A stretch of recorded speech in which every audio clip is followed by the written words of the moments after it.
Morning, everyone. Welcome to Introduction to Logic, Deductive and Inductive Reasoning. We are now at our third week, and for this week, our topic is concept and terms. For this week, we will define concept and we will also define term, and we will compare and contrast concept from terms. So let's proceed to our discussion. Now we have the definition of concept. A concept is the representation of an object by the intellect through which man understands or comprehends a thing. Mainly, a concept is an idea that starts with an outside reality and apprehended by the senses. So, for instance, there is a table in front of me. I know there is a table there because I can see it. So from the table through my eyes to my brain, but do I always see the table even my eyes are focused on it? Do you always see the person in front of you? No. No, if you are daydreaming or worried about a problem. So typically, there must be a message sent from the object, in this case, a table to the brain, and here other mental operations like memory, take over, and there, the realization, the formation of a concept, and is, that's a table. So that's the formation of a concept, one says to himself. There are different ends of concept, and these are intention, concrete, abstract, absolute, connotative, positive, and negative. First, let's discuss intention. For intention, we have two types of intention. We have the first intention and the second intention. And mainly, first intention is a concept by which we understand what a thing is according to what it is in reality, independent of pure thinking about it. So it is mainly which what we understand about a thing according to what it is in reality. So examples that we have is man is really an embodied spirit. He is being composed of body, soul, and spirit. A dog is an animal, so a dog is a creature only, a body and an animal soul, with its attendant senses and attendant sensitivities and intelligence, but all below those of man's soul and spirit. So we could see that the concept of man and dog is what we understand according to what it is in reality. Now, another type of intention that we have is second intention, and it is a concept by which we understand not only what a thing is in reality, but also how it is in mind. We have examples such as modern man is the topic of the theological seminar. So for this example, here we are not talking really of modern man, but only the term modern man as the topic of theological seminar. Now, we also have here another example. Monte Vista is the name of the subdivision. Thus, I am referring to the name or term, not the substance of the term. So, Monte Vista means mountain view, and I am just referring to the name of the subdivision, and I am not referring to the substance or the meaning of Monte Vista, which is mountain. So we could see the difference between first intention and second intention. Now let's go to our concrete concept. Concrete concept is a concept which expresses a form and a subject. Just like in grammar, when we say concrete noun, we refer something that can be perceived by senses. So in grammar, we have different kinds of nouns. We have abstract, concrete, etc., and so on and so forth. And concrete noun is objects or things or subjects that we refer something that can be perceived by our senses. Again, our senses are sense of sight, touch, smell, taste, and hearing. So we have here an example, rose, I can smell and touch. The kind, humble, beautiful woman, wherein the woman embodies in herself the abstract qualities of kindness, humility, and beauty. So we could perceive it by seeing her abstract qualities. Another end of concept is the absolute concept. And for this concept, it is a concept which has form only. Form refers to abstract quality, which as in grammar refers to tangible that which cannot be perceived by senses. So it should be suppose intangible. Sorry for the typographical error. It refers to intangible. So intangible is one that cannot be seen or cannot be perceived by senses. So we could see the difference between concrete and absolute concept. This should be absolute, not abstract. So for this one, for absolute concept, it refers to abstract quality. So for concrete, it's concrete nouns, and then for absolute, abstract nouns. So we have here, yes, it is abstract concept. Sorry for the typograph, the wrong meaning again. So abstract again, quality. So we have here examples, beauty in women and kindness in men. So we are referring to the traits or attitudes or the physical appearance of a woman, but it is how we perceive. It is not cannot be perceived by our senses because it is an abstract quality. Another concept that we have is the absolute concept. So it signifies the meaning of a complete substance endowed with its independent reality. Thus, all definitions are absolute concepts. We have example, man is a rational animal. Man is a homo beatitor, a traveler in life. We also have here, every dog is an animal. And then a triangle is a three-sided figure. Abstract concepts are also absolute. So if we are referring to, if we see some abstract concepts, they are also considered as absolute concept as well. So another concept that we have is connotative concept, and it signifies the object as an accident existing in substance.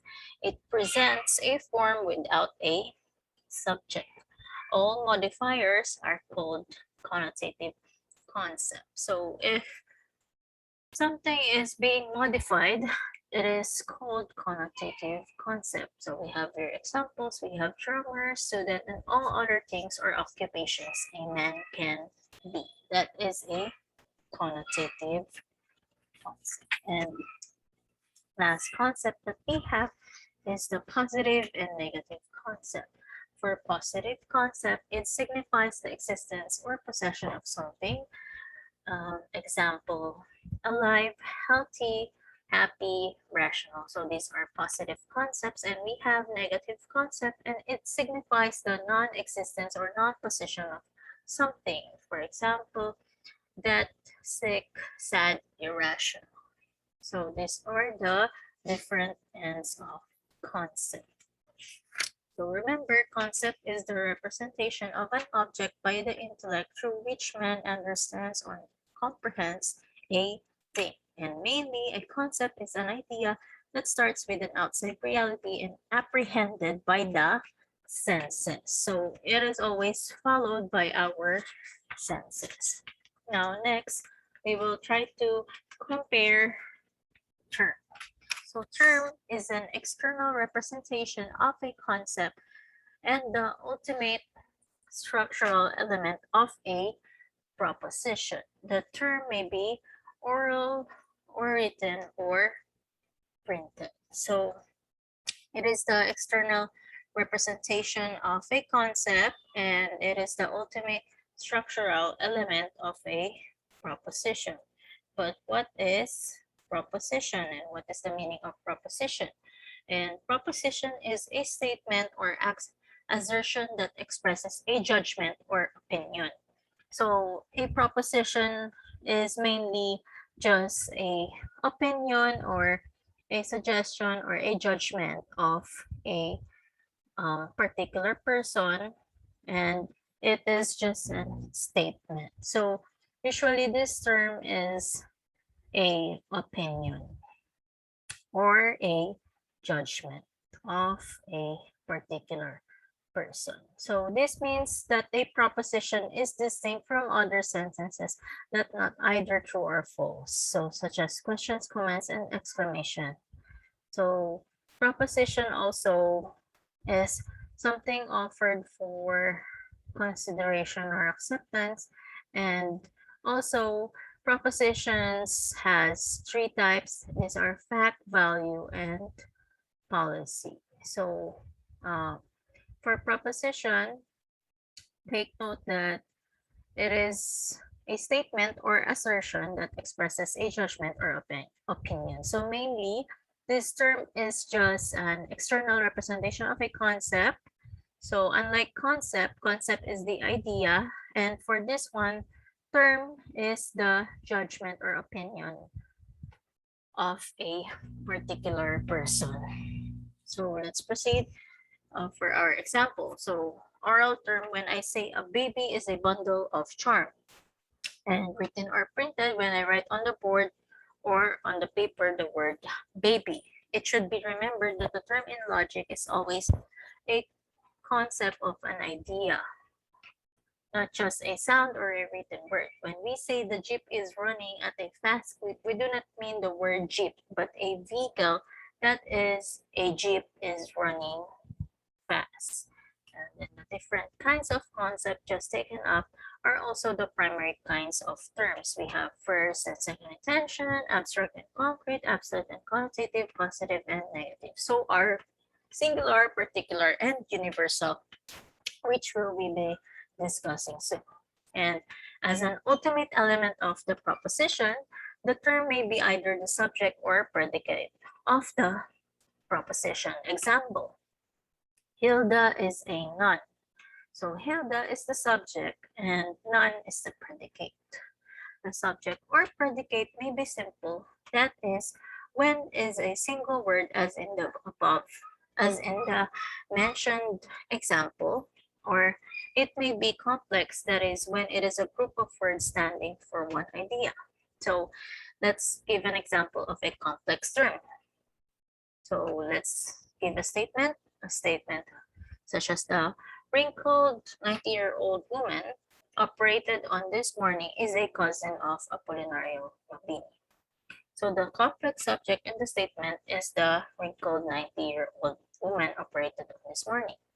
In spite of its 8 words, it is still considered just one term. A term may also be significant or non-significant, and when it stands for the essence of something, it is a significant term. In this case, subjects and predicates and nouns are all significant terms. And when the word does not stand for the essence of something, it is not a significant term, meaning a non-significant term.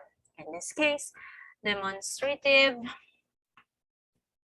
pronouns and adjectives and proper nouns are non-significant. So let's try some examples. We have this book is brown heritage. The demonstrative adjective this is non-significant. Another example, Mrs. Stout is my neighbor. Mrs. Stout here is not necessarily a stout woman.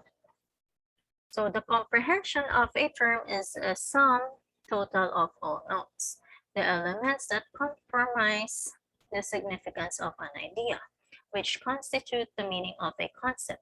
So for example, man is an animal, a rational living organism, a sentient and material substance, a being. All these notes constitute the comprehension of man. The comprehension should include not only the necessary or notes that make up its essence, but also the elements or notes deducible from its essential notes. Another example, we have some deducible elements from man are man's ability to talk, to live with others as well. On the other hand, the extension of a term is the total of the particulars to which the of a concept is applied. For example, man is rational. Rational animal is the of man, while the particular or individual in whom the elements of rationality and animality are found and therefore can be who are the extension of man. So the comprehension and the extension of terms are related each other inversely. The greater the comprehension of the term, the lesser its extension, and vice versa. So we have extensions and the kinds of extensions for term. We have the absolute extension, we have the functional extension, particular, and universal. Let's first discuss absolute extension. And absolute extension is the sum total of all actual or possible individual subjects signified by the term. Let us take man. So the absolute extension of man is man as he is at the present time. Thus, all of us human beings living in the whole wide world, and in the past, all the dead in the cemeteries and memorial parks are referred to as dead men. And in the future, all human beings who will be born and live up to the end of the world. So these are the absolute extension of man from the present time, the past, and the future. And possible includes not only the future human beings, but also fictional, like some characters with human characteristics, may it be Batman, Spider-Man, the Avengers, etc., etc., and so on and so forth. So that is the absolute extension, subtotal of actual or possible individual subjects. Now let's go to functional extension. For functional extension, we have three kinds of functional extension. We have singular, particular, and universal. So for functional extension, it is the sum of total individual subjects present to the mind at the moment of discourse and at the moment I think and speak and write. So for singular, a term is singular if it stands for a single definite individual or group. The signs of singularity are proper noun. So if it's a proper noun, it is a singular term. Examples of proper noun are names, places, and things with names, such as example, my name, Elaine, and then place, the hope, or Baguio, and places, names of school, we have SIAC, FEU, Lyceum, and so on and so forth. Another sign of singularity are nouns modified by adjectives in the superlative degree. Examples that we have is first, worst, most charming, and so on and so forth. Also, one sign that we should take note if it is a singular term is the demonstratives. Demonstratives. So we have here this book, that sculpture. So if it is followed by this, that, there, those. So this is a signs of singularity. Also, collective nouns, not just the word, but also expressions implying a single whole. Examples that we have is flock, orchestra, audience, 100 balloons filled the ceiling, 1,000 people jump packed the lecture hall. So these are, as you can see, the collective nouns that we have is flock, orchestra, audience, 100 balloons, 1,000 people.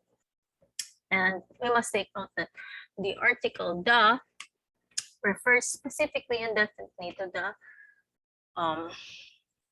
given example that I will talk now, or I will cite now. So we have an example, the gentleman in Barong Tagalog. So the refers specifically and definitely to the gentleman in Barong Tagalog, not to other any gentleman, only to that gentleman. And We also have another example, the restaurant across the street. So it only refers to the restaurant across the street, not to any other restaurant. And the articles a and a, on the other hand, are never signs of singularity. So it is only the, the is the sign of singularity, but not a and a.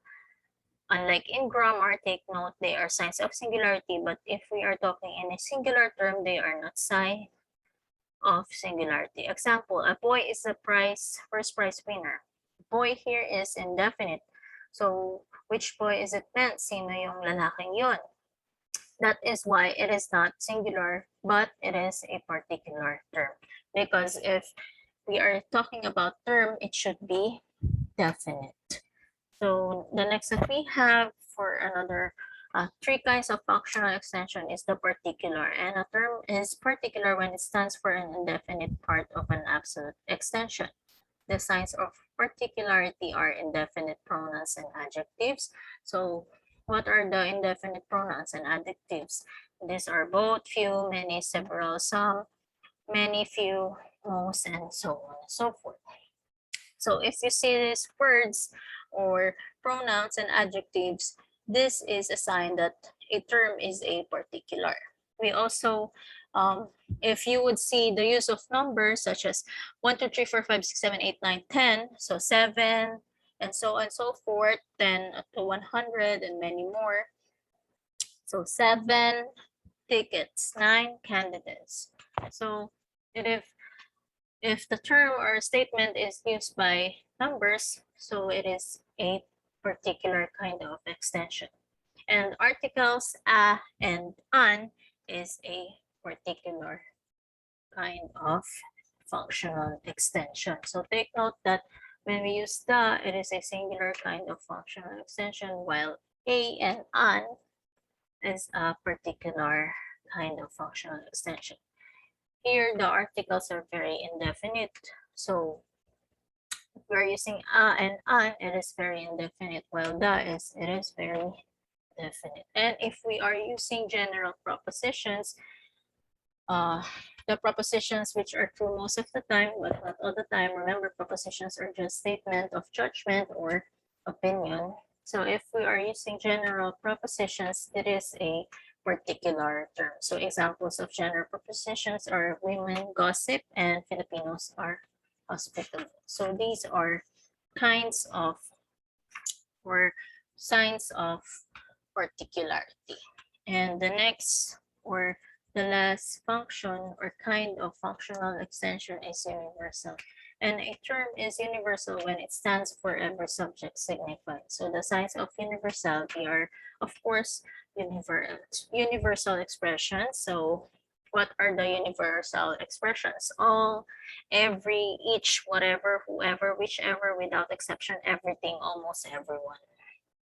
So those are universal expressions. Also, if the idea is universal, so it is considered as a universal term. So universal ideas examples are men are mortal, horses are not people. So the statements or the ideas are under universality.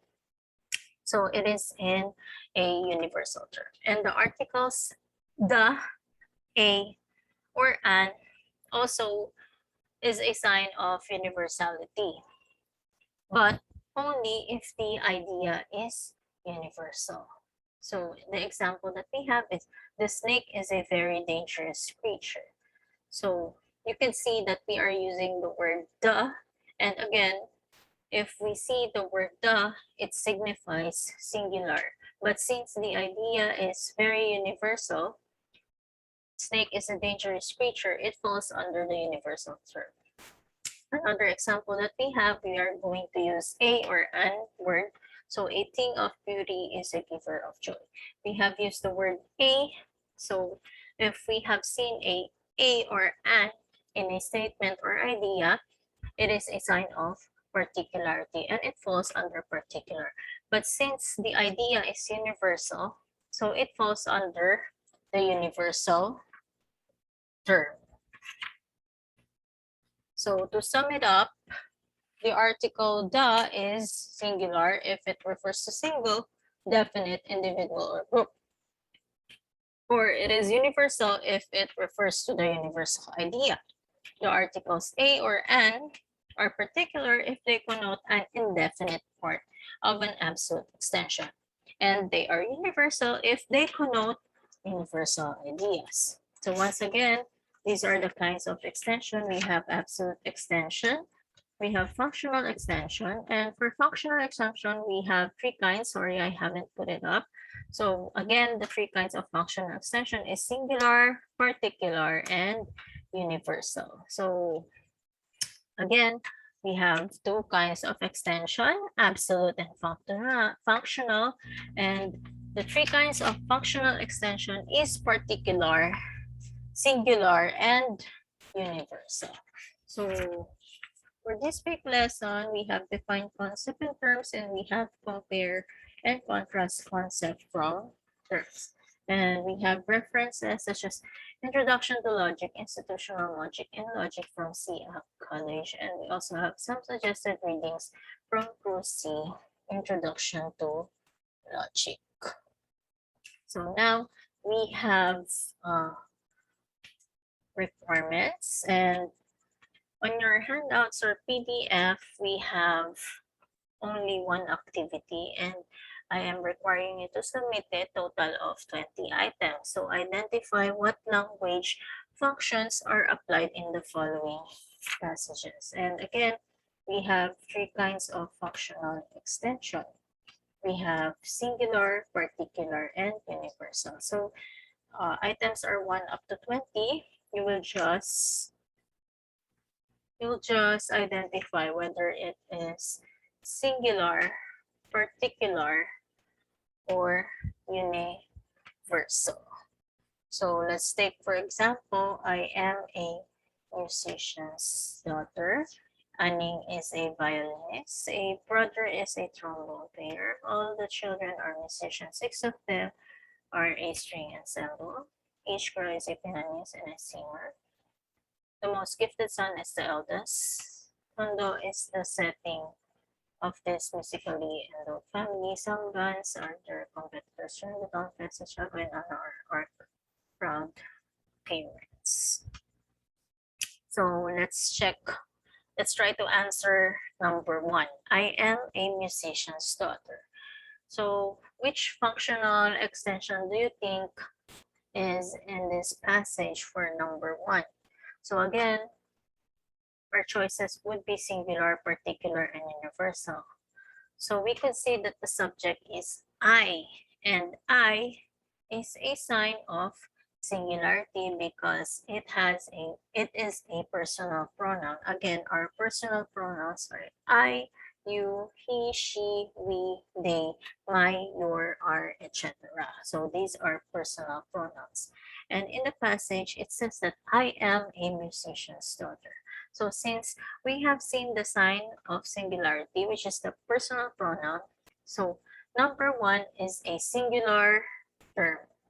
So it is a singular kind of functional extension. So now we have answered number 1.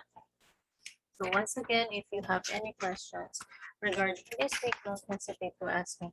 You may reach me personally through Facebook, or you may also add me, or you may also directly ask me at school. And for this week, I would require you also to look back to our lessons, and then especially for week 2.